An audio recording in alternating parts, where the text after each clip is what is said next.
Last night hurt. Not just because Barcelona lost, but because of how it happened.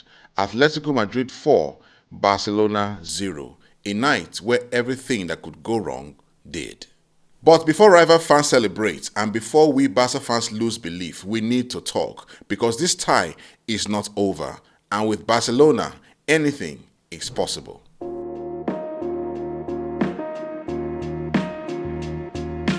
Let's be honest, this didn't come out of nowhere. All season, Barcelona have started games slowly, passive, reactive, always waiting to wake up in the second half.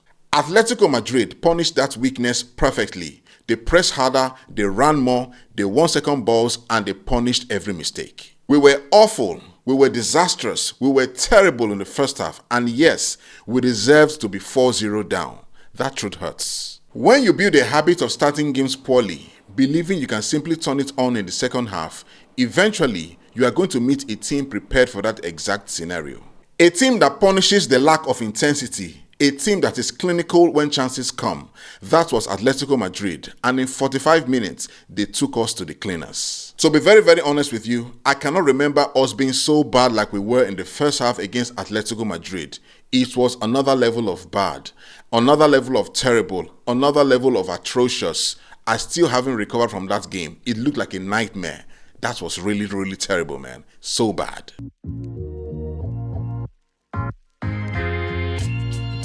But football is about moments, and in the second half, Barcelona came out with some urgency, intent, purpose, and courage. We scored what should have been the goal that ignited the comeback. At 4-1, momentum shifts. At 4-2, Atletico Madrid feel the pressure. At 4-0, the tie feels dead. We may not have made it 4-4, not even 4-3, but at 4-2, which I think was very achievable with the way we played the second half, we would have had something to take back home for the second leg. And that's where the controversy begins.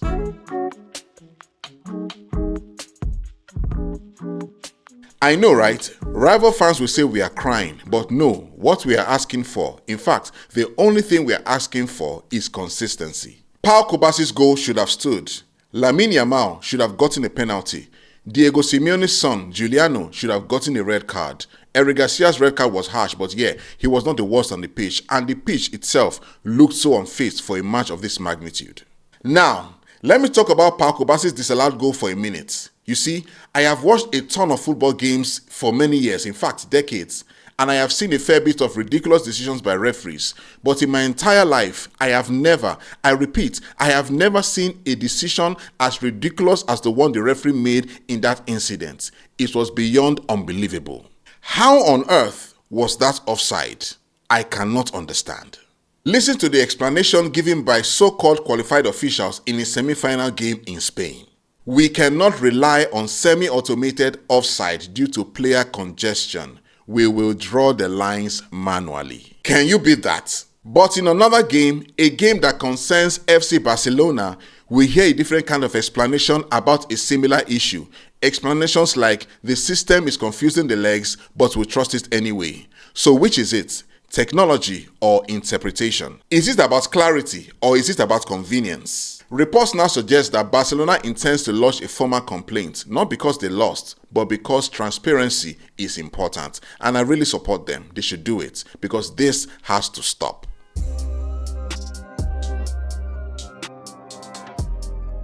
Let's call this what it was. Important injuries, defensive lapses and lack of concentration.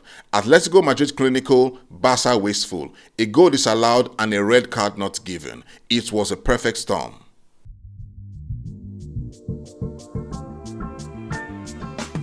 We can never stop haters from jumping on Lamine Yamal after every loss, but if you're a Barca fan and you are blaming him for this, you are being ridiculous. What happened in that game is a complete collapse of the system. It had nothing, absolutely nothing to do with Lamine Yamal. If you watch the game closely, you'll notice he kept receiving the ball in impossible situations, crowded out, isolated, double-marked, with little support and with almost no one to combine with. And yet, he still gave everything. Most dribbles, most duels won, most fouls drawn, most chances created. And even near the end of the game, when it felt like everyone had given up, he was still fighting. Still running, still trying, still believing.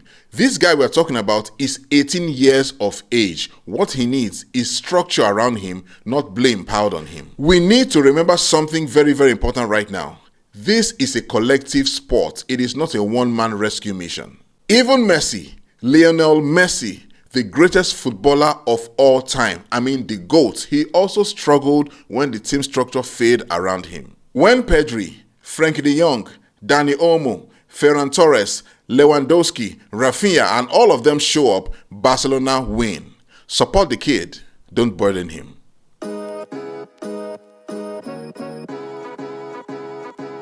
In this game, we had players that are so important to our pattern of play and the way we want to approach games who were unable to play. Pedri, Rafinha, and Marcus Rashford. They were not there, and it showed. Even Diego Simeone admitted it in his post-match interview. He said when Barcelona are missing their leaders, they are not the same team. And Atletico Madrid punished that reality. Rafinha's absence alone tells a story. Win rate with Rafinha, 91%. Win rate without him, 60%. 5 out of 6 Barcelona defeats came when he was unavailable. His presence alone brings balance, control, and leadership. And in the game against Atletico Madrid at the Wanda Metropolitano, it was missing.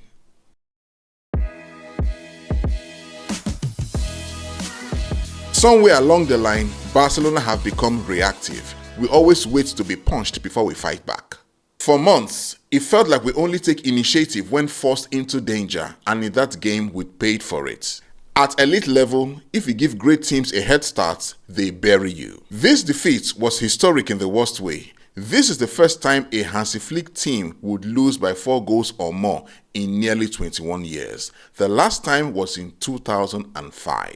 German 3rd Division football, that tells you how abnormal that night truly was. For me, if pain had to come, better now than in the UEFA Champions League. After the 3-0 loss to Chelsea earlier this season, Barcelona responded with an 18-game winning run. Who knows, maybe this game sparks another run because we are going to need it.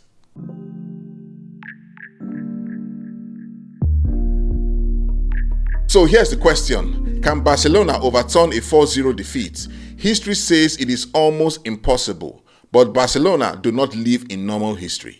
They create impossible nights. PSG remembers, Sevilla remembers, football remembers. At a loud, energetic Camp Nou, with pride on the line, this tie is far from over. I won't lie to you, man, that night really hurt, but this badge has survived worse. We are wounded, we are angry, but we are not finished, because with Barcelona, never say never. So if you enjoyed this video, like, subscribe, turn on notification, and share with your friends. I would also like to hear your thoughts about the game. How do you feel, and do you believe we can come back in the second leg? I'll see you in the next one. Until then, live well, be safe, and Visca Barça.